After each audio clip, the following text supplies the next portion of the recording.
Good evening and welcome to Gunner Shot. Gunner Shot में आप सबका स्वागत है. Today we are going to talk about Gwadar. What about Gwadar? Gwadar is supposed to be the jewel in the crown of the CPEC, the $62 billion project, and Gwadar was the flagship of this, and CPEC was the flagship of BRI. Big stakes. Somewhere down the line, Pakistan treated it as its Dubai. Trade will flow through Gwadar, oil and will flow, exports will happen through Gwadar. What's the reality? Further down the line, China, the Gwadar port, as we all know, has become a Chinese entity. Beyond a point in Gwadar, no one else is allowed. And that's what I showed you in this cartoon. And this is a cartoon by someone there. It's not my own. Baluch not allowed. And Gwadar is in Baluchistan.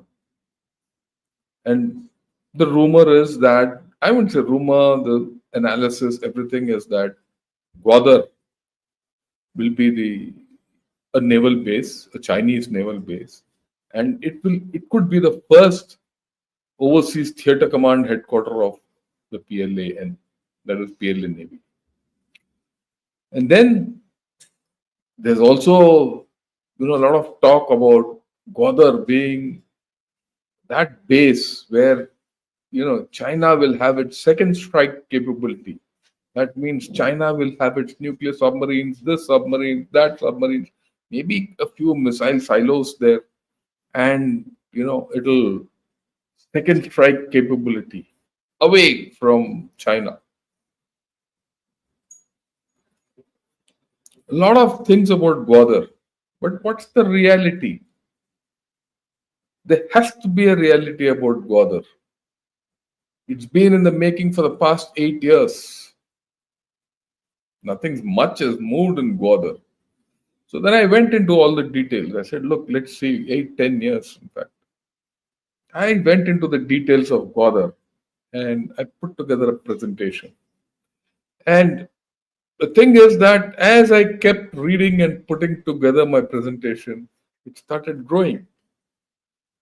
It looked something out of control.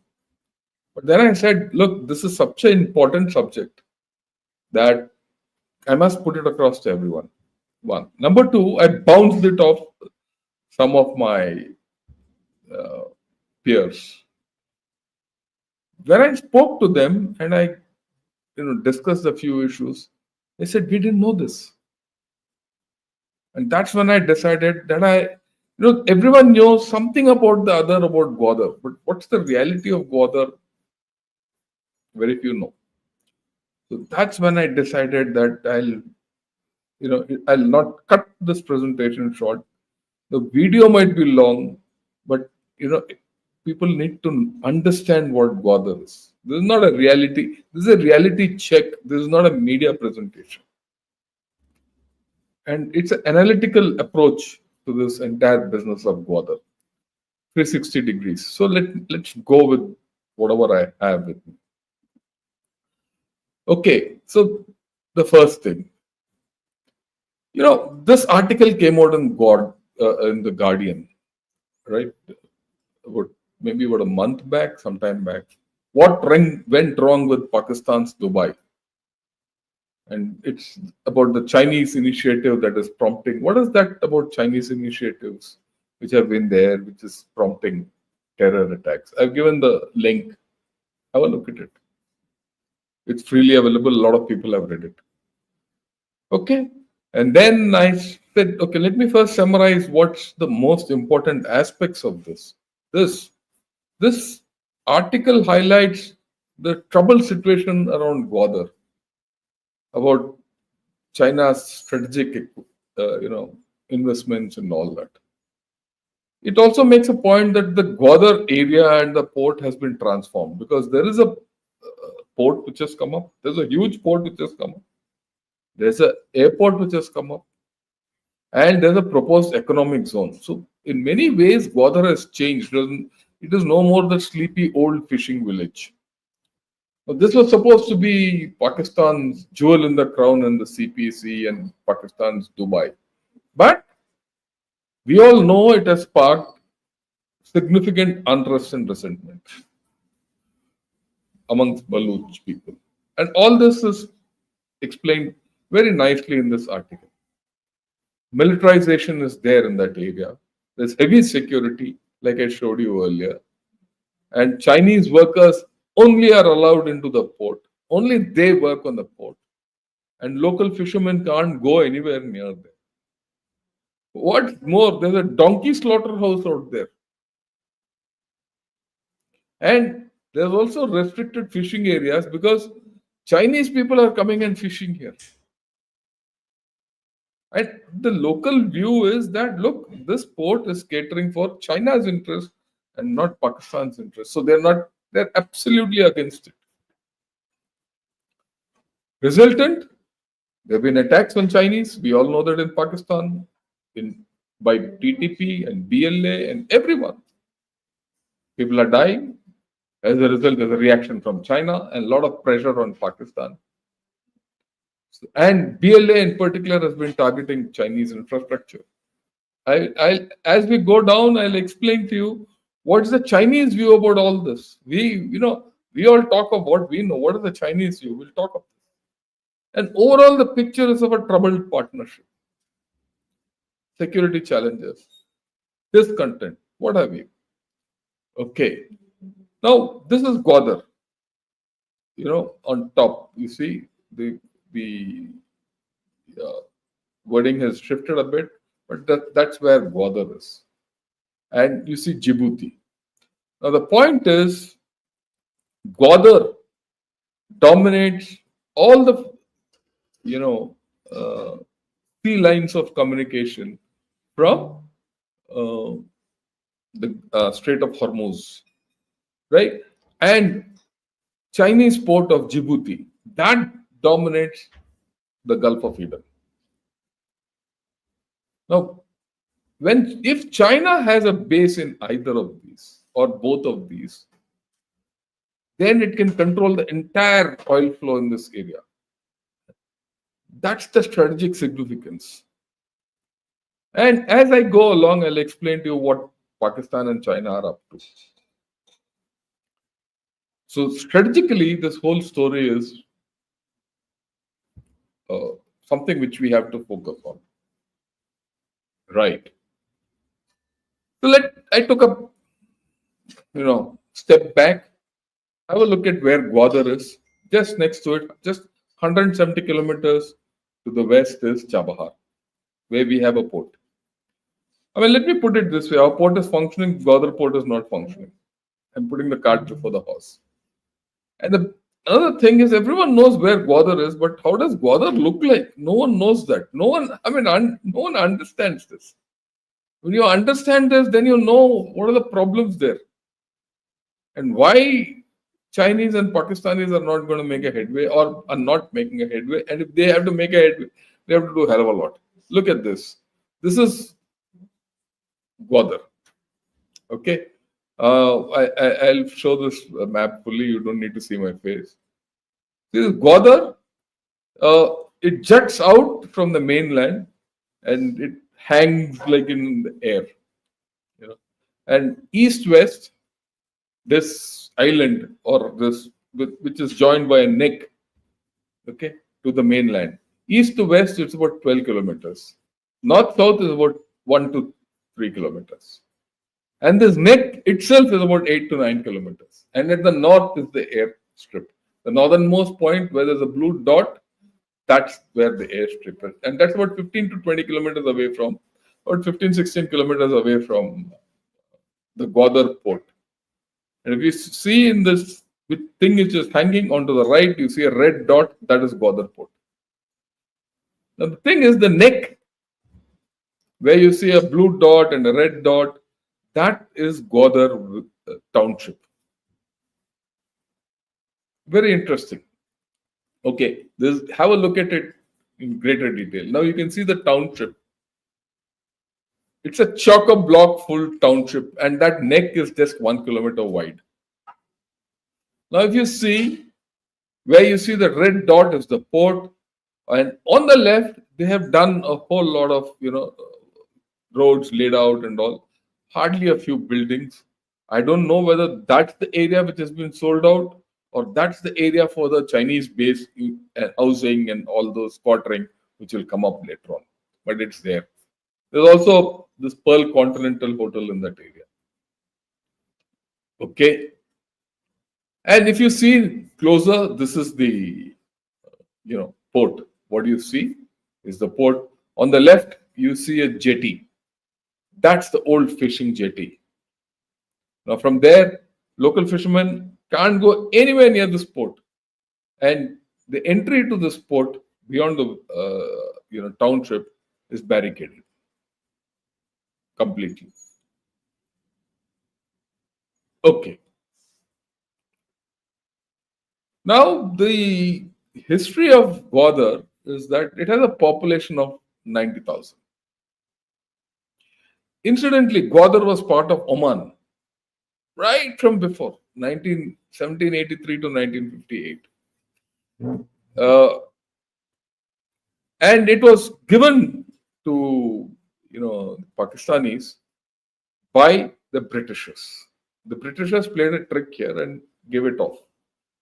Interestingly, there was an Omani officer whom I knew, and he and I were in the National Defense College.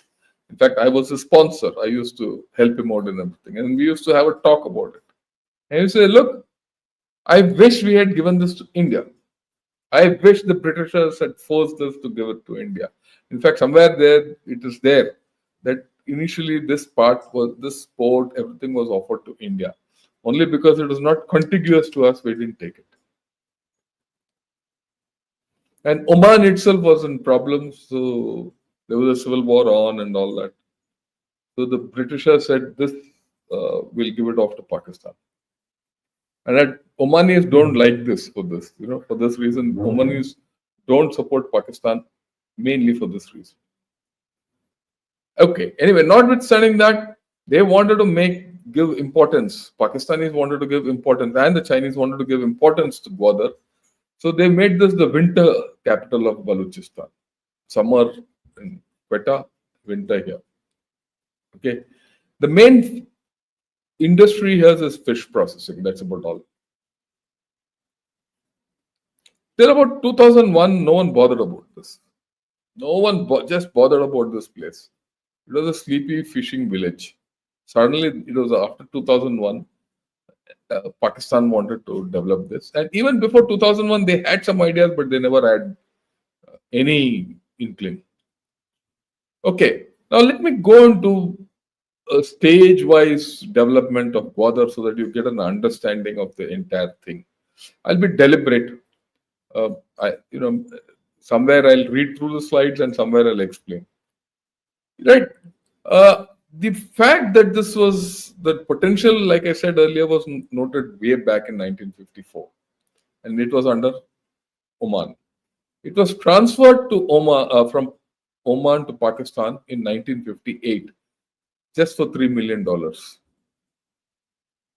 Just think, just $3 million. It was all British era ferry. In 1988, a Belgian firm built a small fish harbor cum mini port, which you see, that small jetty. It was around 2001, there was a Gwadar master plan which was made. And this Gwadar master plan was unveiled in 2002. And the Gwadar Development Authority was also established around that time. Interestingly, the phase 1 of Gwadar construction began in 2002 and it was completed in 2007, much before the CPEC came into play. Okay, and it was only in 2013 that the Gwadar port and when CPEC was crystallized, that the entire thing was handed over to China.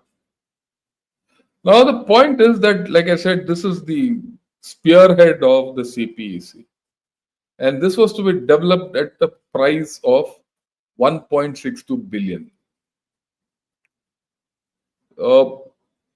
This was part of the early harvest projects. It was completed, whatever it was, and it was handed over to the Gwadar Development Port. In fact, the port became operational in 2016, November. I've given that date. And now, of course, there's a larger expansion of Gwadar. Roads are being built and airport being made, and you'll see various figures: $5 billion, $10 billion, and what have you. There's also this thing that CPEC is for $62 billion. Complete $62 billion was the outlay in 2013. Not all has been put into the CPEC. But in Gwadar, they've spent about $5-6 billion. Okay. So what's the use of spending this $5-6 billion? That's the $1 million question. We'll answer that now. There's a nice little, photo which shows what will be the shape and size of Gwadar. If you see here, that multi-storied building in the sausage is the Pearl Continental Hotel. There's a public park and there's a deep sea port. Oh, it looks so beautiful. But the reality is far different. As we go along, we'll understand it. This is a photograph of that reality. Okay, just a photograph of that reality today, what it looks like. Dusty, nothing, there's no color here. The only two colors are brown and patchy gray, green, which vanishes in summer, and the sea. Right? Now, what I want to show you now is the master plan for Gwadar, which was made, and a slick video which has been put out. So have a look at that video. It's very interesting. Here it is. Have a look at this. Is a port city on the southwestern coast of Balochistan, Pakistan, about 500 kilometers west of Karachi, 70 kilometers east of Iran, and guarding the Strait of Hormuz in the south with a superior location advantages. In 1958, Gwadar, a small rural fishing village, returned to Pakistan from Oman. Under the assistance of China government, the Gwadar Deepwater Port was built in 2005. With the China-Pakistan Economic Corridor proposed in 2013, Gwadar became the flagship of the CPEC. From then on, the raised strategic status and the activated potential drive Gwadar to enter a completely new era of development. The new era and environment has granted Gwadar a new opportunity and mission, and a modern Gwadar has become a great aspiration of people. Therefore, Gwadar Smart Port City Master Plan emerges as times require, which makes an overall deployment of urban development in the next 30 years. With planning for 2050, Gwadar will bring together 2 million people to become a safe, prosperous, green, livable, friendly Gwadar, a modern smart port city, an outstanding special economic district in Pakistan, which direct to 3 orientations: a new national gateway that integrates policy innovation, environmental friendliness, convenient transportation, and smooth trade, a new regional engine that influences and drives the development of southwestern Pakistan, and a new smart port city that leads the city's construction and operation with information technology. Gwadar will adopt coastal urban development and finally form a multi-center group city featuring the West Bay CBD as the main center, the Industry Service Center and the Trade Service Center as the characteristic centers. Following this development framework, 7 ecological corridors will be arranged to improve the urban ecological environment, and the entire urban area will be divided into 11 functional zones that follows Eastern Production, Western Life, and Southern Ports, which will eventually form a modern coastal characteristic city with over 300 square kilometers, including 1 line, 3 centers, 7 corridors, and 11 functional zones. To achieve this ambitious plan, the key first step is to create a sound investment environment and attract capital investment, which is from a fair business environment by establishing special economic districts and formulating a corresponding legal and policy system. Then build a safe and livable environment for locals and investors by building a weapon-free zone and improving infrastructure and ecological environment. The second step of development is to guide leading industry and consolidate the economic foundation, relying on the location and the advantages of deepwater port, leading the industry with petroleum refining, and strengthening the supporting role of fishery and trade logistics. We will drive the formation of industrial chain and consolidate the economic development foundation of Gwadar, gradually attracting population from all of the world. The third step of achieving smart port city is to coordinate port and the city with diversified development. Construct diversified and sustainable industrial structures such as chemical spinning, automobile building materials, marine fisheries, environmental protection, and IT to create more employment opportunities, steadily increasing Gwadar's position in regional economic development, and creating high-quality living environment and a sustainable smart city with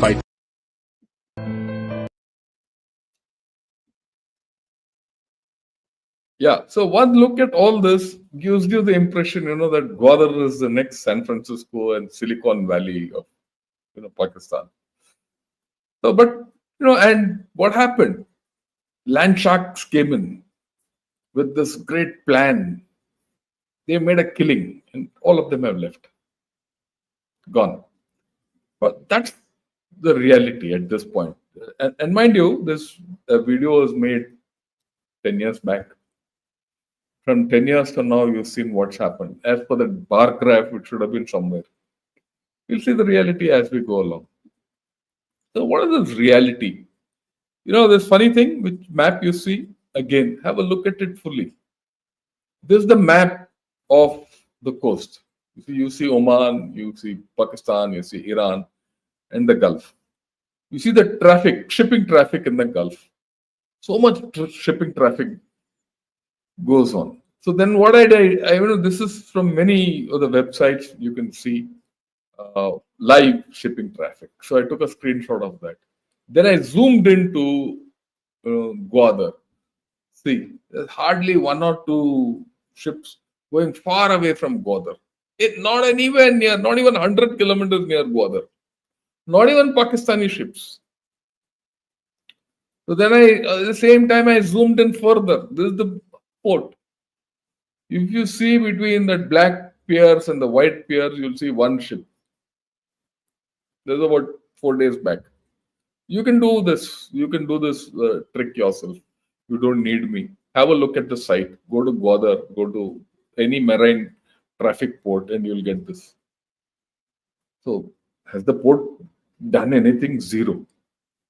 If it's not doing anything, and why are Chinese sitting there? Obviously for a naval base. It's a no-brainer. But we'll go through the whole story. You have to understand all, Hindi में जो बोलते हैं ना, हर पहलू we must have handle on. Then Iran came up around that time, 2013. They said they'll set up a oil refinery there and they'll invest 4 billion. And they'll get pipelines from Iran. And there'll be a refinery.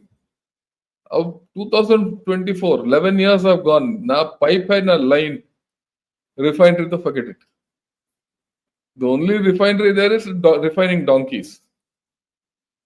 So that's also gone. Nothing has happened. All dreams. And then DW, this German channel came out. They said Pakistan's Gwadar port shows China's Belt and Road can fail. This is also again a recent thing. It's not it can fail, it has failed.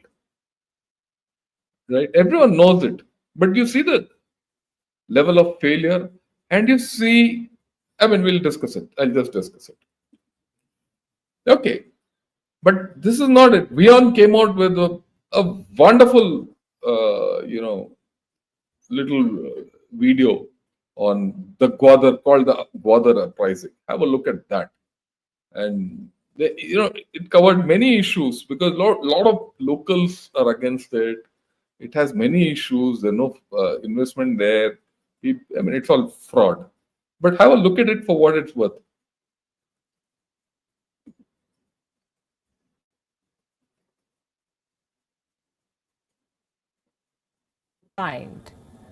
Something that challenges the political masters. Gwadar ko hak do, or give Gwadar its rights. The protest has shaken Islamabad, so much so that the government of Pakistan has dispatched more than 5,000 policemen to Gwadar, 5,500 according to one account. This is turning into an uprising. Thousands of protesters have joined the campaign in the last 18 days. The crowds are getting bigger. They're fighting back against the oppression of the Pakistani state, also against China's attempts to take over their land. Earlier this week, these protesters blocked the Makran Coastal Highway. This is a critical road link to Gwadar. It connects the region with Karachi and other parts of Pakistan. The protesters put up barricades, big boulders and hurdles. All kinds of vehicular traffic was suspended. On Thursday, local businesses downed their shutters in protest. All shops, business centers, markets and banks remain closed in Gwadar. The protesters have put up a list of 19 demands. What are these demands? Listen to this. What are the protesters demanding? Jobs, clean water, electricity, hospitals, schools.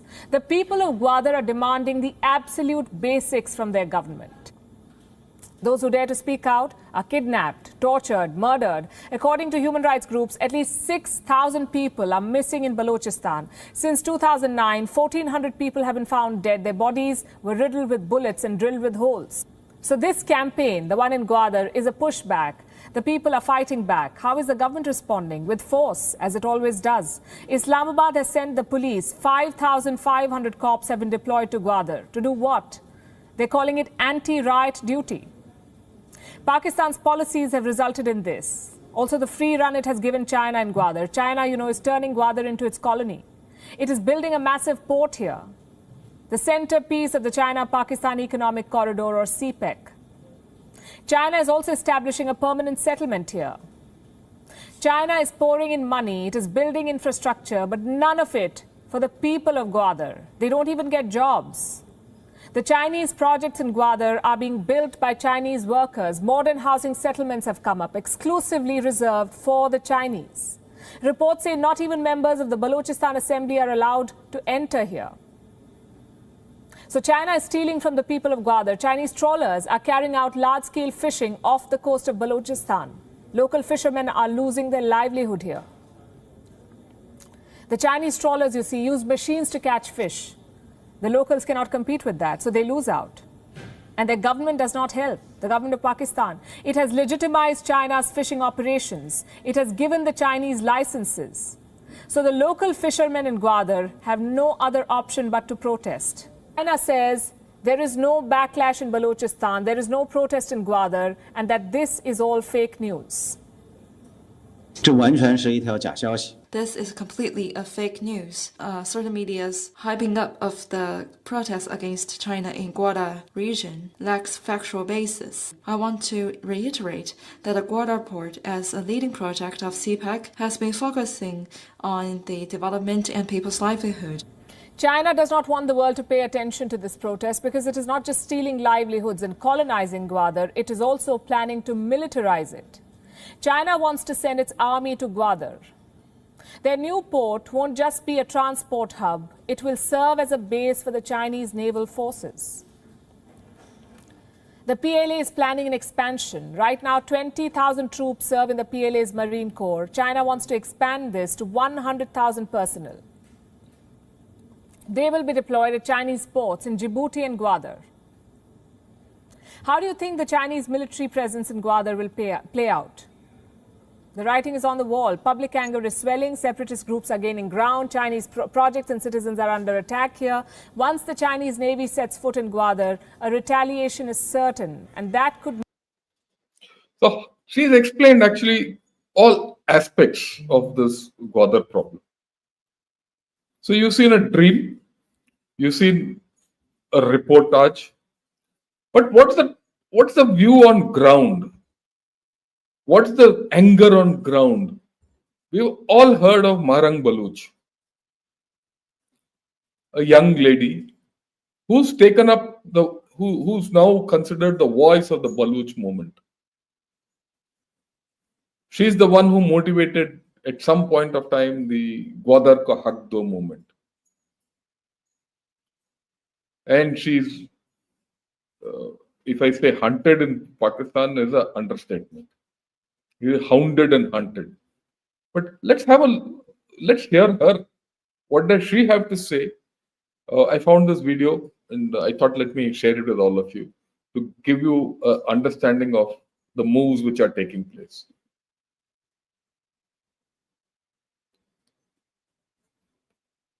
Hear her and hear her voice and hear her plea. किसी ने ओशाब में 2 बच्चों पर गोला बारूद फेंके ना, वो न्यूज आप लोगों ने कभी नहीं दी। आप लोगों में से किसी भी मीडिया चैनल को मैं चैलेंज करती हूँ कि वो आए बलूचिस्तान में। आप लोगों में से कौन है जो जिसने तुर्बत देखा है, जिसने ओशाब देखा है, जिसने आवारान देखा है? आवारान में एंट्री आपको नहीं मिलेगी, आवारान में आपको वीजा लगा के जाना पड़ेगा। ये है वो बलूचिस्तान जिसको आप लोगों ने देखा नहीं है, जिसको आप लोगों ने सिर्फ और सिर्फ व्हाट्सएप के कॉपी पेस्ट बयानिए से जाकर जो है ना मैच किया हुआ है। उस बलूचिस्तान को देखने की आप में जरूरत नहीं है। अगर आप देखेंगे तो आप, मुझे यकीन है अगर आपके अंदर इंसानियत है तो आपकी आंखें शर्म से डूब मरनी चाहिए।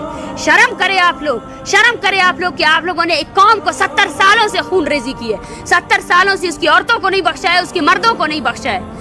ये है वो आपकी रियासत की हकीकत। आप हमसे मुजम्मत करवा कर अपने रियासती जब्र को नहीं छुपा सकते। आप हमसे मुजम्मत करवा कर सबसे पहले आया खान से जाकर मुजम्मत करवाए, सबसे पहले अपने सबसे बड़े हीरो जो मुशर्रफ है ना उससे जाकर मुजम्मत करवाए कि उसने जो है ना एक 80 साल बुजुर्ग बुकटी पर भी गोला बारूद मांगे, उसको भी मारा। ठीक है ना, जाए अपनी रियासत के मशीनरी से जो है ना मुजम्मत करवाए कि उन्होंने बलोचों की नस्ल कुशी क्यों की, वो आज भी नस्ल कुशी क्यों कर रहे हैं। ये आपकी रियासत की हकीकत है। So this is the kind of a feeling in Balochistan against Gwadar, against the Chinese, against the Pakistani state itself. And in this kind of environment, and based on what that WION news report is, just think for yourself, where will Gwadar go ahead? Can it go ahead? But then the Chinese and the Pakistanis are hard people, hardier stuff. China has doubled down on securing Gwadar. Okay. Why? Why does China want Gwadar? We all know it. It enhances its geopolitical leverage, which I showed you in the beginning. Gwadar plus Djibouti holds the complete North Arabian Sea, the Gulf of Hormuz, and the Red Sea. It controls oil. And that was there even in that, that Gwadar master plan video. It enables China to project power.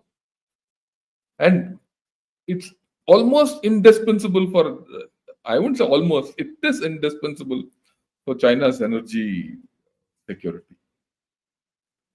It's worried. What if Indian Navy comes and stops this? And like I said, China wants access to Gwadar because it gives it the two-nation or two-ocean entry. It wants to put its first overseas base in Gwadar. But having said this, let me put it across. They already have Karachi, and I'll talk of it later. Right? I'll talk of it later. Okay. Now, this is it. Apart from the port, Let's shift to the airport.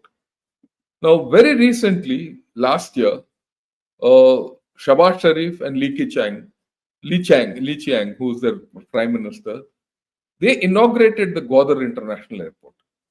If you see on the top of on the picture on the right, on the top, there's a red dot. That's the Gwadar International Airport. And sometime in October last year, they inaugurated it. Where did they inaugurate it from? They inaugurated it from Islamabad. They didn't go to Gwadar to inaugurate it. It was done remotely. They didn't go there at all. Okay. And then what next? So this is the new Gwadar airport. It was inaugurated. One little ATR of PIA landed up there. So how many flights are there from Gwadar? Okay. But before that, the Gwadar International Airport is now being taken over. That's also taken over by Chinese. It is to be one of the key logistic hubs of Chinese operations there. Interesting. Chinese is the first official language of the airport. So you go there, all the signposts are in Chinese. Okay. And complete control of that airport is with China. And what is China's broader ambition? Gwadar should be Chinese territory. Now, we all know that today's outstanding loans of Pakistan to China is something in the tune of $30 billion, which will only increase as time goes by. It can't repay. So, sooner or later, there'll be a Hambantota deal. I call it a Hambantota deal, where China will cede territory, or rather, Pakistan will cede territory of that airport and the port and the area in between. That's what China wants. At that time, that 1 lakh people who are in the Gwadar city will be thrown out. Gwadar will become like Gaza. Like Trump wants Gaza, so already China wants this entire place for themselves. Okay, so China is also wants another base, another port further to the east between Karachi and Gwadar called Ormara. China wants that also. Why? Because it can put its submarines there. It can put a ship repair dock out there. Right? And China wants a bigger say in Rikodik and Pakistan's mining sector in Balochistan. So their interests are completely in Balochistan, that on one hand, and on the other hand, you see the local sentiment. And already Chinese are suffering and they want to do more, but they still won't let go. Now, under normal circumstances, if it was like Sri Lanka kind of a situation, complete control would have gone already to China by now. But Pakistanis are dangerous guys. They'll not give control to China so easily. These generals, if you shake a Pakistani general's hand, you must count your fingers after that. Otherwise, it will go. Okay, they're very greedy. We know that. So they're not going to give it. They're going to play China against USA, and that game is already on. Okay, but let's go ahead. Let's go ahead with the story of Gwadar. We have to understand the entire story to know what will happen in Gwadar. Okay, we know terrorism. Very recent. These are recent incidents, but more have happened. And I'll just show it to you to reiterate all this in the past 1 month. Okay, 18 killed in Balochistan attack on Pakistan paramilitary. 18 chaps gone. This was a week back. 22 security men martyred. About 15-20 days back. Now, based on all these events which are happening, all the attacks which are happening, and all the attacks on Chinese personnel, including the one at Dasu Dam and what TTP did and everything. 2 months back, China and Pakistan carried out a drill, a counter-terror drill. Okay, that was when the Wei Fenghe, who's the PLA chief, he is the vice chairman of the CMC. He came and met Asim Munir. I did cover it. And they discussed what? That the protection for CPEC and Chinese personnel needs to increase. And for that, he said, I want to put my troops. Pakistan has so far not agreed. Why? Pakistan has already put one division, raised one division to guard them, but they're not able to. I hope the Chinese come in, because then the thing will become, we'll talk of it. We'll talk of that also. Okay. And then there's this article which came out. Right? This article has come in Chinese, one of the core magazines. I couldn't lay my hands on that article. Right? But this is what, South China Morning Post comes out and says, China urged to play a leading role in Pakistan anti-terror drive after string of attacks. And one of their guys have written, this part of the story which China is building up. China is putting pressure on Pakistan through such media stories. He says, in the face of increasingly rampant terrorist activities of BLA, China should change its mindset and should even gradually play a leading role in countering terrorism. This will go on. This media thing will go on. It's salami slicing. Now China is salami slicing Pakistan. Okay.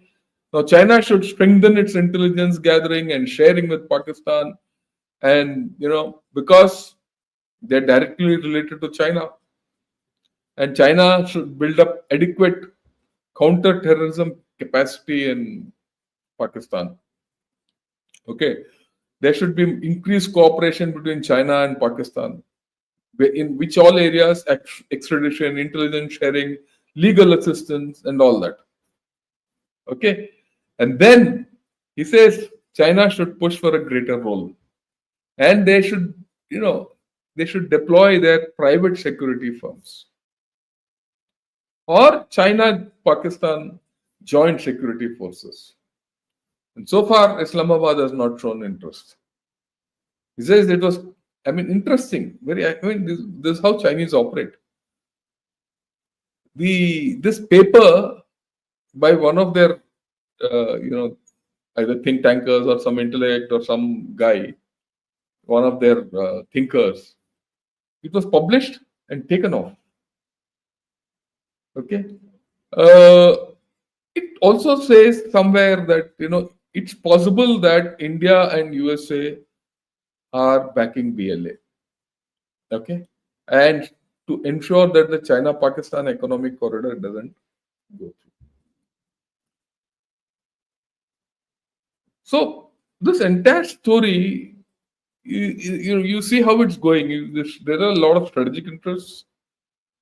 China doesn't want only Gwadar, it wants Ormara also, it wants mining rights also, it wants everything, it wants to control everything. It wants Pakistan to cede this entire territory to China.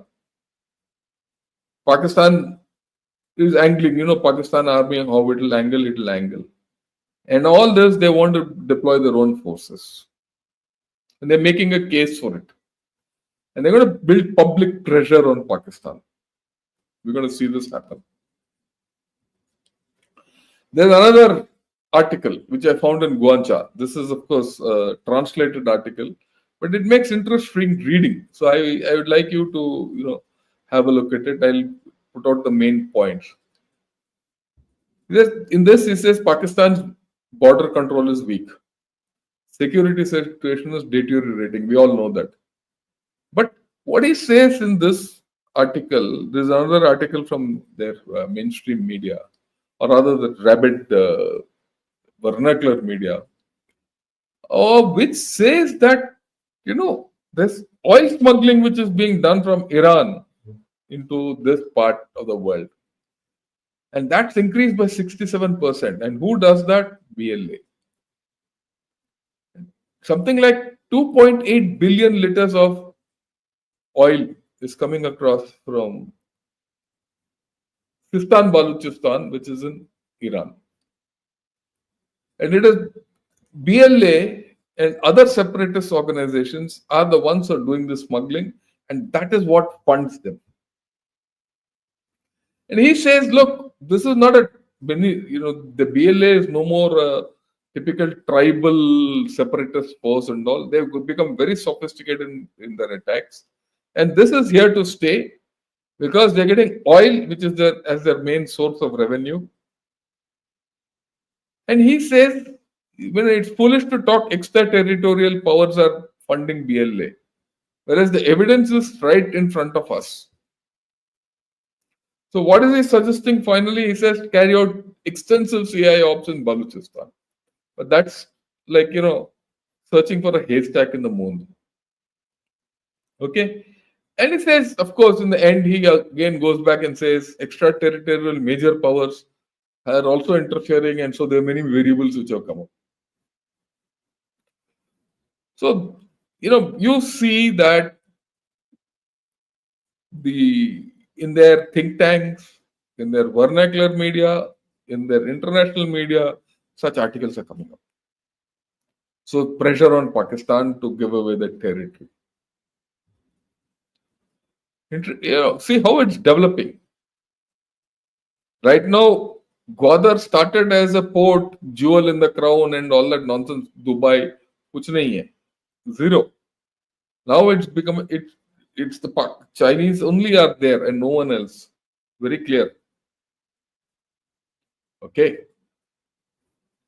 But there's another angle in this. This is from a Pakistani naval journal, in which he says the Pakistani Navy is expanding exponentially, which I've covered earlier also. They got Hangor class submarines, destroyers, everything. The state-of-the-art ships from China. They're also they're also doing joint production of JF-17, incidentally, which Bangladesh also wants to buy. Plus the fact that, Pakistan is seeking the latest aircraft also from China, the J-35 type, stealth. Add to this, Turkey is, the defense cooperation with Turkey is increasing. Turkey and China are good. So you see that a lot of jointness is developed. Another thing, the Pakistani Navy is all Chinese ships today. For these kind of Chinese ships, there's already a base in Karachi. Repair, equipment, ammunition, everything is there. So stocking for Chinese ships in terms of base facilities already exists. Now just think, Karachi is there. Djibouti already China has a base. And if Gwadar comes up as a base, how strong 3 bases it will have. We'll talk of that also. With Pakistan, Pakistan can develop it and say, it's my navy. So China is developing Pakistan's navy, and Pakistan's navy, part of it will get deployed there for international purposes, and their own thing will go on. So there's a in-between deal also happening. And of course, the whole story will revolve around debt, FET, and all that nonsense. Whatever debt is there on CPEC and things like that, if you think Pakistan is going to repay anything to China, forget it. If you think China doesn't know about it, forget it. That's why they're not starting any new projects. It's the old projects which are being completed. They are looking now at Gwadar. Period.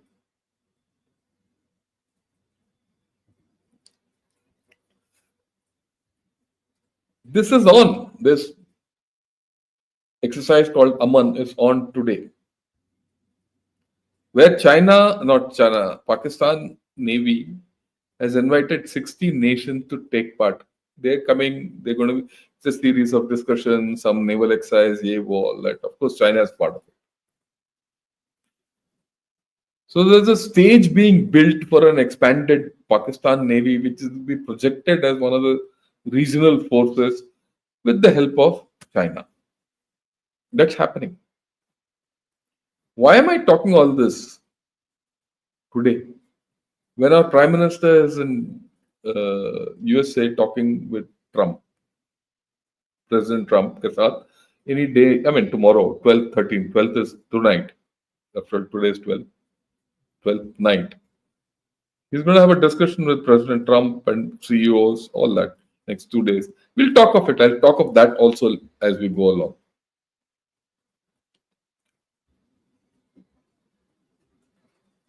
So this should figure in the talks. I'm sure it is figuring. We'll talk of the talk between India and USA and the effect on China and Pakistan. It'll come out. And we'll sooner than later I'll talk about it, my analysis. And then of course recently Zardari met Xi Jinping. See this picture, Juk Juk Ke. You know? See the posture. And this picture, Chinese put it out very intelligently. You know, Xi Jinping standing and this fellow bending. So what is there in that? He says he welcomed Zardari and he is very happy with the international airport, commitment to fully developing nations, all that. And it's, you know, exploiting its potential as a multimodal logistics hub. All that nonsense is spoken of.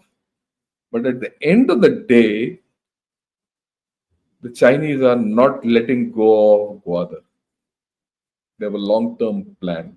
That long-term plan is very clear. Let's analyze that. You know, what is, there's a disjointed slide, but have a look at it. I'll explain each aspect to you. See, the first thing is China, any superpower needs a two-ocean axis. The first ocean already they have is the, you know, East China Sea, South China Sea, and you know that part. The second ocean is Indian Ocean. Or it needs two fronts, two secure fronts to operate from. For example, USA has the Western Seaboard and the Eastern Seaboard. The Western Seaboard is in Pacific, the Eastern Seaboard is in Atlantic. For India, we don't have an ocean front, but we have two different seas, Bay of Bengal and Andaman. No. Sorry, not Andaman, Arabian Sea. Two fronts. It's an axis, right? Russia had this USSR, and Russia still have two ocean axes. Russia has unfettered access to the Arctic and Atlantic through its northern ports like Murmansk and to Vladivostok in Pacific. That makes it as China doesn't have. So if China gets Gwadar, the way it is planning overall, China becomes a military superpower, right? And if China puts its second strike capability there, just think, what will be the repercussions? What will be the repercussions for Pakistan? Will Pakistan allow it? That means tomorrow, if China fires a nuclear weapon from here, right? And the retaliation will come on Pakistan. And why I have shown Karachi and Gwadar in this. Karachi, like I said, is already a base, a Chinese base. Gwadar is also going to be a base. If a missile, a nuclear missile is fired from here as a second strike capability, retaliation will come on Pakistan. Pakistan understands this. That is why they will internally, it might not be allowed. If that is allowed, it's possible there will be an uprising in Pakistan. And if it is that, we have to talk of. We have to tell the people of Pakistan what the army is doing to them. Selling that land to ensure Chinese nuclear forces are stationed there. If something happens tomorrow, They're all nuclear targets, viable, genuine nuclear targets as part of second strike by the West. What are the implications for India? The implications for India is if and when the overseas theater command. See, the moment China puts a nuclear weapon out here, it has to have an overseas theater command. They're all synonymous. And that theater command can't be at Djibouti. It can't be at Karachi. It has to be only at Gwadar. Okay. China can't have its theater command next to in Djibouti because the American base is just 2 or 3 kilometers away from there. It can't be at Karachi because it's too much in public. So it has to be in Gwadar. Right?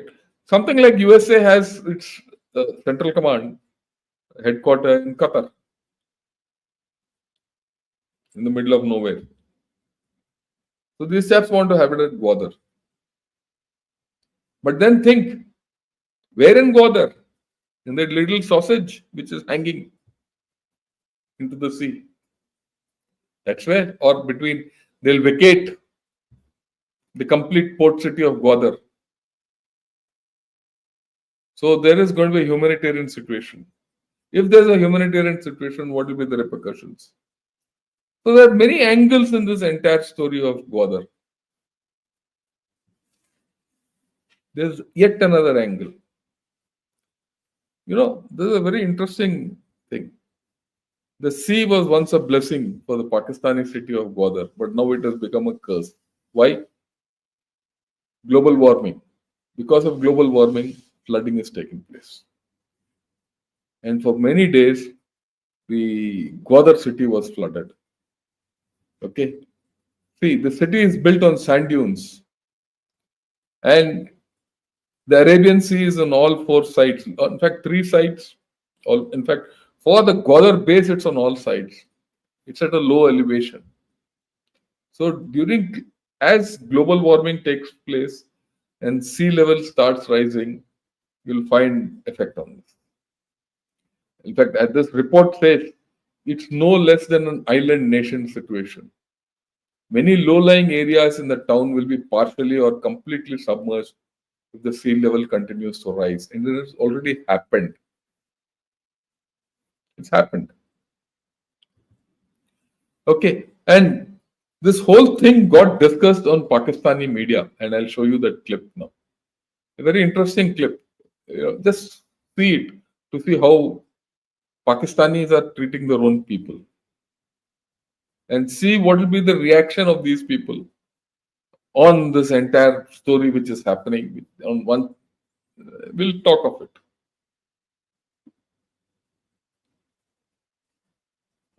It floods, चाहे वो ग्वादर में हो, चाहे वो 2022 का flood हो. मैं 8 दिन रहा हूँ ग्वादर में. ग्वादर के लोकल रिपोर्टर्स थे जो मुख्तलिफ चैनल से वाबस्ता थे. मैं तो ज़ाहिर कराची से गया हुआ था. इट मीन्स कि my institution was pretty much, not pretty much, but they were heavily interested and invested in what's happening in Gwadar. So that's why I went from Karachi to Gwadar and stayed there. लेकिन ये बात तो मुझे भी पता है ना कि मुझसे ज़्यादा वहाँ का ये लोकल नुमाइंदा जानता है. तो जो दीगर चैनल के लोकल नुमाइंदगान थे ना, वो रोज़ खड़े होकर देखते थे जब कि यार हम क्या करें. मैंने कहा यार आप चैनल को हम लेते हैं. कहते हैं वो नहीं चला रहे, वो हमें फ़ोन करके कह रहे हैं कि यार अभी हमारे पास टाइम स्लॉट नहीं है. PSL भी तो चल रहा था ना यार उस वक्त. PSL मतलब क्या हो गया यार बताओ. वो हम ना PSL ना देखें हम. और entire population was drowned, like they were in such a state कि I cannot even describe कि वो क्या situation थी. and वो यूं हाथ पे हाथ धरे वो लोग खड़े में कि यार हम कैसे रिपोर्ट करें, हमारे चैनल ने कहा है कि हमारे पास टाइम स्लॉट नहीं है. यही तो डिस्कनेक्ट है. मतलब मेरा बहुत पसंदीदा शो है, स्पोर्ट्स पे पवेलियन आता है, बहुत ज़बरदस्त करते हैं. तो when this was happening I was following you in what was happening. हम व्हाट्सएप पे भी बात कर रहे थे उस टाइम. اس ٹائم پویلین کے ایک شو میں فخر عالم نے بولا کہ یار ہم گوادر گئے تھے, کیا خوبصورت اسٹیڈیم ہے, اس کو ایک انٹرنیشنل اسٹیڈیم بنا دینا چاہیے, اور ہم چاہتے ہیں کہ اگلے سال کوئٹہ گلیڈیٹرز کے میچ ہوں وہ ادھر. اینڈ آئی واز لائک یہ دو ملک ہیں, ایگزیکٹلی. یہ دو ملک ہیں کہ اس وقت گوادر میں یہ چل رہا ہے اور نیشنل ٹی وی پہ یہ ڈسکس ہو رہا ہے کہ کوئٹہ گلیڈیٹرز کے میچ جو ہیں وہ گوادر اسٹیڈیم میں ہونے چاہیے. And I was just like یار آپ اپنے ملک سے کتنا ڈسکنیکٹ ہے, کتنا ڈسکنیکٹ ہے. یہی اگر کوئی ماسکو میں کچھ ہوتا ہے وہ سب کو پتہ ہوتا ہے, نیوز پہ بھی آ رہا ہوتا ہے, لیکن آپ کا مطلب ایک میجر شہر جو آپ چاہتے ہیں کہ ہب ہو ساؤتھ ایشیا کا, وہ ڈوبا ہوا ہے. And you just it's not even news.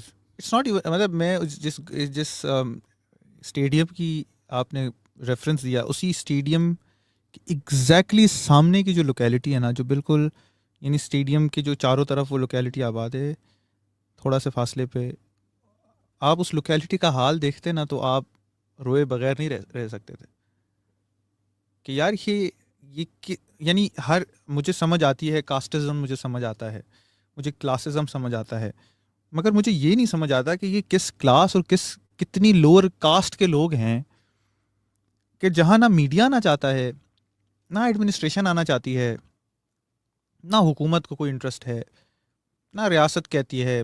بس اسی علاقے کے بالکل سامنے ایک اسٹیڈیم ہے جس کو لوگ جانتے ہیں پہچانتے ہیں, اسی اسٹیڈیم کے برابر میں ہزاروں لوگ رہتے ہیں, کسی کو ایک کو نام بھی نہیں پتا کہ یہاں پہ کوئی مر گیا, کوئی جی گیا, کسی کی نسلیں تباہ ہو گئیں, کوئی کئی 100 سال سے اس خطے میں رہ رہا ہے, اس کے گھر کے سامنے ایک اسٹیڈیم بنا ہے جس کو سب ریکگنائز کرتے ہیں, لیکن یہ کئی 100 یعنی اس خطے میں یہ تب سے رہ رہا ہے جہاں پہ جب اس ملک کا بارڈر بھی نہیں تھا, یہ تب سے رہ رہا ہے جب نہ تو یہاں 1857 کی جنگ تھی, نہ انگریز آیا تھا, یہ تب سے یہ اس جگہ پہ آج تک رہ رہا ہے پچھلے کئی 100 سال سے, اور اس کے پاس کوئی ریکگنیشن نہیں, اس کو کوئی جانتا نہیں ہے. اسی کے سامنے ایک اسٹیڈیم ہے جو شاید ایک ارتھ کوئک بھی برداشت نہیں کر سکے, ایک زلزلہ بھی شاید وہ برداشت نہیں کر سکے, اور سب کو وہ ریفرنس پوائنٹ یاد ہے کہ وہاں پہ ایک اسٹیڈیم ہے اور ہمیں وہ اسٹیڈیم میں جانا ہے. یہ کون سی کاسٹ ہے, کتنی لوور کاسٹ ہے, کتنی لوور کلاس ہے کہ اس کو پہچاننے سے ریاست انکاری ہے, اس کو ماننے سے ریاست انکاری ہے. اور بلوچستان میں یار مطلب آپ کبھی کسی سے بات کریں نا, بلوچستان کو منرل کی جگہ بلوچ نہیں کہتا, بلوچ کو فرق بھی نہیں پڑتا کہ اس کے اندر منرل ہیں یا نہیں ہیں, کوئلہ نکلتا ہے, تانبا نکلتا ہے, دودر سے سونا نکلتا ہے, اس کو فرق بھی نہیں پڑتا. And I am not even trying to be emotional اور فنی اور sarcastic, I am just trying to speak out loud what Baloch things. اس کو فرق بھی نہیں پڑتا کہ اس میں اگر قدرت کی طرف سے یہ اعلان ہو جائے نا کہ یہ بلوچستان کل سے گنہگاروں کی جہنم میں ہے اور دہکتا ہوا کوئلہ ہے نا, تب بھی یہ بلوچ اس کو ویسے ہی اون کرے گا جیسے آج اون کر رہا ہے, کیونکہ یہ اس کا ہے. آپ یہ ایکسپیکٹ کریں کہ آپ اپنی جس جگہ جس خطے میں کئی 100 سالوں کی لوگ داستانیں ہیں, جہاں کے لوگوں نے پرتگالیوں کے خلاف جنگ کی, انگریزوں کے خلاف جنگ کی, اپنا خطہ بچانے کے لیے لڑتے مرتے رہے, آج وہ صرف اور صرف اب وہ نہیں مقابلہ کر سکتے قدرت کا نا. قدرت کے سامنے کون کھڑا ہو سکتا ہے؟ اب وہ قدرت کے سامنے بھی کھڑے ہیں, اور اس قدرتی جو آفات ہیں ان کو مزید جو ابتر بناتے ہیں جو حکومتی پالیسیاں, ان سے بھی لڑیں. مطلب اب وہ کیا کرے؟ So just think, what does the Baluch do? People of Gwadar, what do they do? Climate is hitting them. The Chinese are hitting them. The Pakistanis are hitting them. Pakistanis are not bothered about it. They're just being killed. You saw this. Here, this fellow, this young chap, is a Pakistani media guy. He's a young Pakistani. He speaks.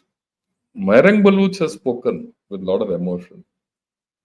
You heard that Beyond report, and you still have people spinning dreams.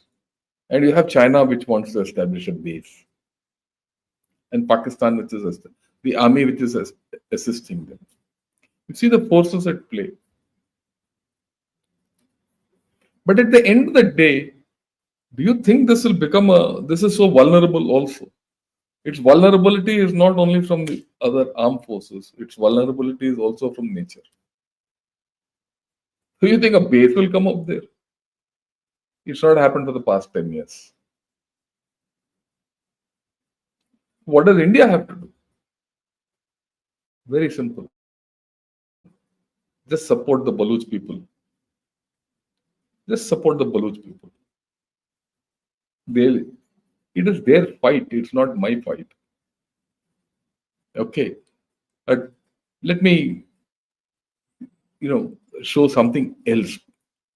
This is an article which came out very recently, 12th January. That's why I've highlighted it. Where did it come? It came in Dawn. What do they say? It was completed the Gwadar deep sea port, completed in 2007, was supposed to be a shining success for the other newly built ports in the region and beyond. Yet, 8 years after the official launch of port operation, it lags behind even other China-built ports in Sri Lanka, Nigeria, and Cameroon. Barely any vessel calls at Gwadar. Now they themselves are saying. Built as part of the multi-billion-dollar CPEC, Transport and Energy Infrastructure project, the port remains a non-starter. And in the words of a minister, a white elephant. It's a white elephant. This entire port is being built at Pakistani cost. Pakistanis are paying interest. And everyone is being told that all this will happen, but nothing is happening. We now very clear that except a Chinese base, nothing else will come. And the locals are not happy, and the Pakistanis are not bothered about the locals. They'll be looted. Further, this article goes on to say, a plan, no matter how grand, cannot improve the security situation in Balochistan. He's talking of the security situation, which the Chinese have also now realized where they are. Or bring peace to Afghanistan. In this article, interestingly, he links all this with Afghanistan. Without peace in Afghanistan, he says, without which it is impossible to get business from Central Asia. Nor can it convince China to relocate its industry from here. In any case, there's no industry. China will not relocate its industry here. There's nothing. There's no power. There's no oil. There's no water. There's no water. Oil will not come through Gwadar, and oil pipelines will not go, which we once thought oil pipelines will go from Gwadar, they'll go up to Xinjiang. Nothing will go. Okay. This is very interesting. Moreover, all this won't help address the capacity and power supply issues that constrain trade through the airport. There's no capacity, there's no power, unless the issues containing the potential of Gwadar are addressed. To executive order or marketing plan can be made, can make the port city a regional shipping and trade hub. Nothing will happen. So where does it leave China and Pakistan? China is very clear. They want a base there. They want second strike capability there. They want that to be their theatre command. Karachi, Gwadar, and Djibouti. Don't have doubts about what I said. This is all official. I mean, look, I keep telling everyone, whether it's a Chinese chap or a Pakistani comes, he trolls. I have no problem with it. I am quoting from their media. This is their truth. The truth is also that the people of Balochistan are completely alienated. They're completely alienated from the Chinese. If the Chinese come there, Gwadar will be a prison. And we all know they can't go anywhere outside that small island, which is hanging away. So what do we have to do? I don't have to answer that. We can do hell of a lot. Like I said, just support Balochistan. Just support the Baloch people. How do we support Baloch people? just the way Musharraf supported Kashmiris, just the way Asim Munir is supporting Kashmiris. We should start celebrating Baluch Liberation Day. We should have Baluch Solidarity Day. Enough.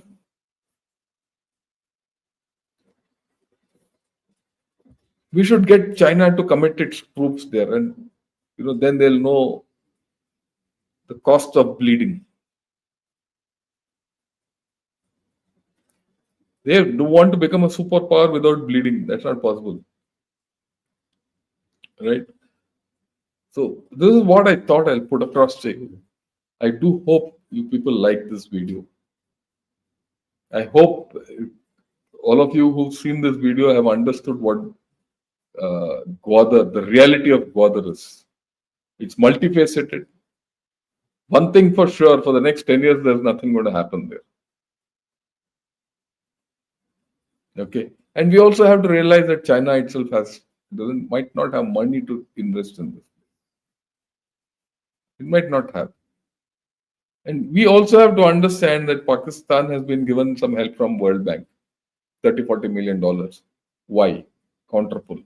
USA is already up to it. So